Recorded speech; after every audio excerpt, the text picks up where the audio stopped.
ভারতবর্ষের স্বাধীনতা আন্দোলনের আপসহীন ধারার বীর শহীদ চন্দ্রশেখর আজাদের 94 মার্টিয়ারডম ডে মানে শহীদ দিবস। আমরা এই দিনটি যথাযোগ্য মর্যাদায় এআইডিএসও, এআইএমএসএস, এআইডিআইউর যৌথ উদ্যোগে রাজ্যব্যাপী উদযাপন করছি।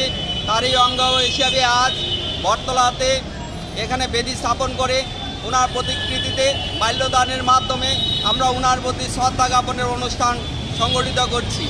পাশাপাশি আজকের এই দিনে দাঁড়িয়ে আপনাদের মাধ্যমে আমরা সমস্ত স্তরের জনসাধারণ, ছাত্র, শিক্ষক থেকে শুরু করে আমরা সরকারের কাছেও আমরা এই এপিলটুকু রাখতে চাই যে ভারতবর্ষের স্বাধীনতা আন্দোলনের আপসহীন ধারার যে বীর বিপ্লবী শহীদরা, তাদের জীবন ইতিহাস ছাত্র সমাজের মধ্যে তুলে ধরা দরকার, পাঠ্যপুস্তকের মধ্যে স্থান দেওয়া দরকার, যাতে দেশাত্মবোধক মূল্যবোধ সমস্ত ছাত্র যুবকের মধ্যে তৈরি হয়।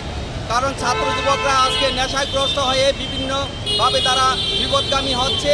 এই অবস্থা থেকে তাদেরকে মুক্ত করতে হলে সঠিক তাদেরকে দিশা দেখানো দরকার। আর সঠিক দিশা দেখাতে গেলে এই বড় মনীষীদের জীবন চর্চা করা অত্যন্ত প্রয়োজন।